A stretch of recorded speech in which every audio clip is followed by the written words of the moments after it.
Hello guys, welcome to dream study with संध्या।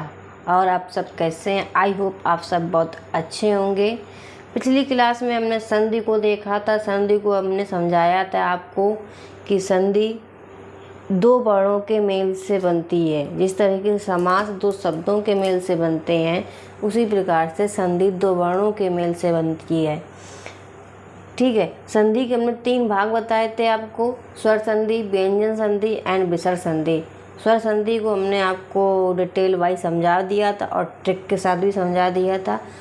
मेरा दावा है कि आप उस ट्रिक को अगर नहीं भूलेंगे तो ओनली 1 सेकेंड में आप उसका आंसर निकाल दोगे। इसी तरीके से आज भी हम स्टार्ट करते हैं व्यंजन संधि को। तो चलिए समझाते हैं आपको।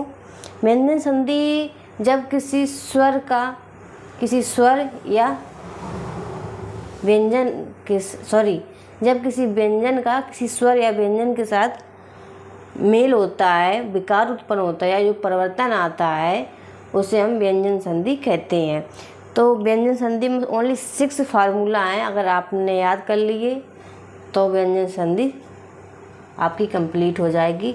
चलिए तो स्टार्ट करते हैं। नियम नंबर 1 है, यदि किसी वर्ग के प्रथम व्यंजन का वर्ग, हमने आपको वर्णमाला में बताए थे 4-5 वर्ग होते हैं: का वर्ग, चा वर्ग, टा वर्ग, ता वर्ग यानी पा वर्ग। तो इस तरीके से हमने आपको वर्ग पहले बता चुके हैं। वर्णमाला वाला जो चैप्टर था फिनिश कर दिया है, आप प्ले लिस्ट में जाके देख सकते हैं।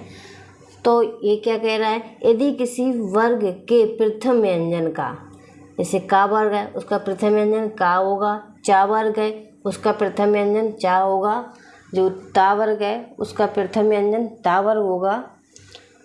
ठीक है। इस तरीके से यदि किसी वर्ग के प्रथम व्यंजन का मेल किसी वर्ग के तीसरे चौथे वर्ण या रा ला वा से होता हो, मतलब जैसे कि का वर्ग है, ठीक है, का, खा, गा, घा एंड या।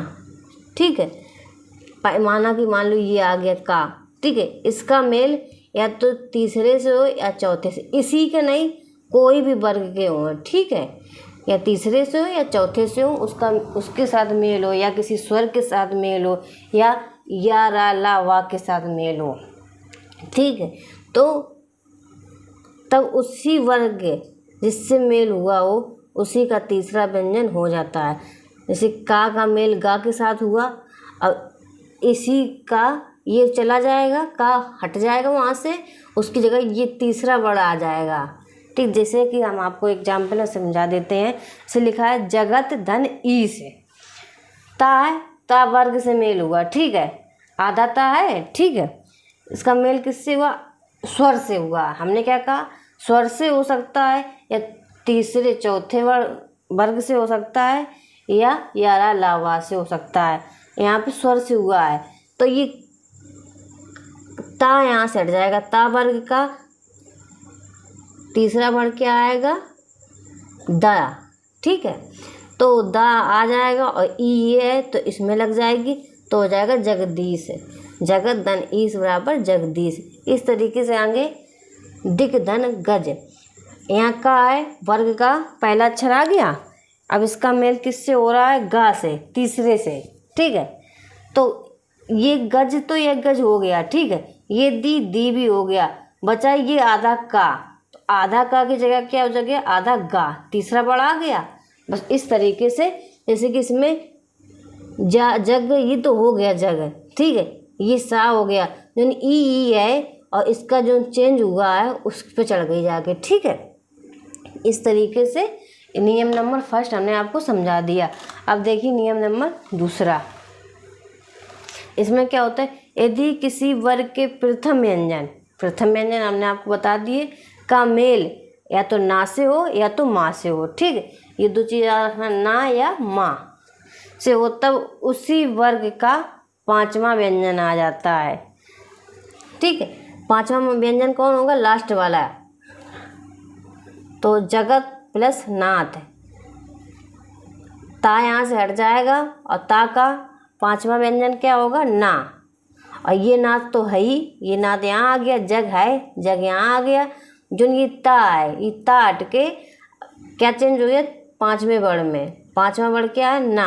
अगर आधा क्यों हुआ, अगर यहाँ पे कोई व्यंजन आता, स्वर आता, तो उसके साथ ये मिलके पूरा हो जाता, इसलिए यहाँ पे कोई मेल हुआ नहीं इसका, इसलिए आधा ही आया, ना। ठीक है, जगन्नाथ। इस तरीके से यहाँ पे उत धन नति, नति तो ये नति में आ गया। ठीक है, ऊ आगे भी आ गया, बचा क्या, ता। ता का पाँचवा वर्ण क्या होगा, ना। तो ये क्या हो गया, उन्नति। इस तरीके से चलिए आगे देखते हैं नियम नंबर 3।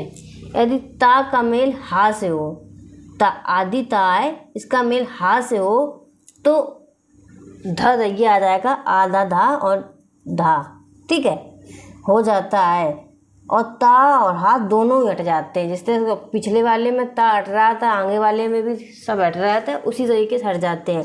जैसे कि यहाँ पे एग्जाम्पल दिया है, उत धन हार, हा आ गया और ता आ गया, तो हा और ता हट गया और ये मिल गया आके बीच में, तो हो गया उद्धार। ठीक, आगे देखते हैं, उत धन हति, ता आ गया और हा आ गया, तो ता हा हट जाएगा और ये बीच का ये आ जाएगा, क्या हो जाएगा, पत धन हति, पद्धति। ठीक है, इस तरीके से। चलिए आगे देखते हैं नियम नंबर 4। यदि ये तीनों नियम फॉलो ना करें, जो नियम हम आपको पढ़ा चुके हैं, ये तीनों नियम फॉलो ना करें, इसके अलावा ता आए और कोई नियम भी फॉलो ना हो, यानी कि तीसरा वर्ड भी ना आए, चौथा वर्ड भी ना आए और ना और माँ भी ना आए। ठीक है, हमने आपको ये नियम बता चुके हैं। और इसके अलावा कोई भी व्यंजन आ जाए तो ये ता हट जाता है और डबल हो जाता है, जो आ रहा है उस सेम उसका डबल हो जाता है। इसमें क्या है, सत धन चरित्र, ता आया है और चा आया, नियम नहीं फॉलो हो रहा पिछले वाले एक भी, क्योंकि चा भी प्रथम वर्ड होता है। और हमने नियम क्या बताए, या तो ना आएगा, या तो माँ आएगा, या तीसरा आएगा, या चौथा आएगा, या रा, ला एंड वा, इनमें से कोई आता है। इनमें से तो कोई आया नहीं, कोई अन्य वर्ण आ गया, चा, तो क्या हुआ, ता ही हट जाएगा और जो नीचा आया सेम इसका आधा आगे लग जाएगा, तो क्या आ जाएगा, सच्चरित्र। ठीक है, इसमें क्या हुआ, ता फिर आ गया, फिर से चा आ गया, तो ये चारण तो बना रहा, वो आगे कभी बना रहा, ये डबल हो गया, चा और लग गया, तो हो गया उच्चारण। ठीक है, चलिए आगे देखते हैं।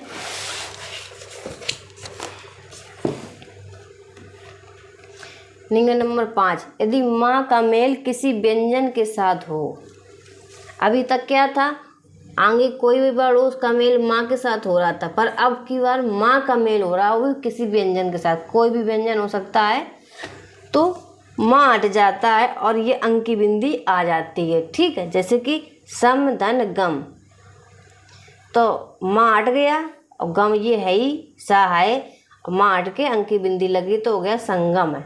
इस तरीके से अहम धन कार, अहम में अहम रह गया, कार रह गया, माँ हट के अंक की बिंदी लगी तो हो गया अहमकार। ठीक है, आगे देखते हैं नियम नंबर 6।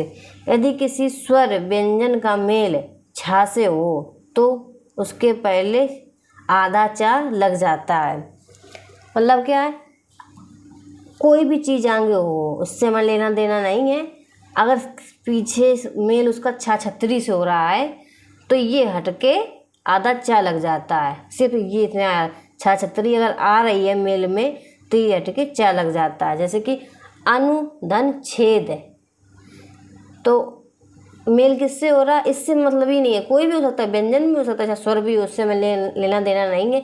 अगर मेल छा से हो रहा है, यहाँ भी छा है, यहाँ भी छा है, तो क्या होता है, बीच में आधा चा लग जाता है, तो अनुच्छेद। ठीक है, इस तरीके से यहाँ देखिए, प्रतिधन छवि, प्रति हो गया, छवि हो गया, बीच में चा लग गया, बस इतना ही अंतर होता है और कुछ नहीं। तो बस ये 6 नियम हैं आपको फॉलो करने, और ट्रिक में कुछ नहीं याद रखना है, या तो तीसरा वर्ड आएगा बीच में, या तो 5वां वर्ड आएगा। 5 वर्ग होते हैं, उसमें से बीच में तीसरा वर्ड आए या 5वां वर्ड आए, या कोई आधा या कोई आधा वर्ड आए, कोई भी वर्ड आ सकता है। जैसे इस वाले नियम में चा आधा आएगा, हमने क्या कहा आधा आए, इस वाले नियम में चा आ गया, ठीक है। इस वाले नियम में भी जरूरी नहीं चा आए, लेकिन कोई भी वर्ड आ सकता, आधा आया, ठीक है। इस वाले नियम में भी ये आधा रह जाता है, ठीक है। तो यहाँ भी आधा आया, और यहाँ ये दोनों नियम में क्या है, तीसरा और पांचवा। तो सिर्फ हमें क्या याद रखना ट्रिक के तौर पर, सरल सी बिल्कुल सरल ट्रिक है, या तो तीसरा वर्ड आए, या पांचवा वर्ड आए, या आधा वर्ड आए, या तो अंक की मात्रा आए। सिर्फ इतनी 3 चीज़ें याद रखनी है और पूरी व्यंजन संधि समाप्त।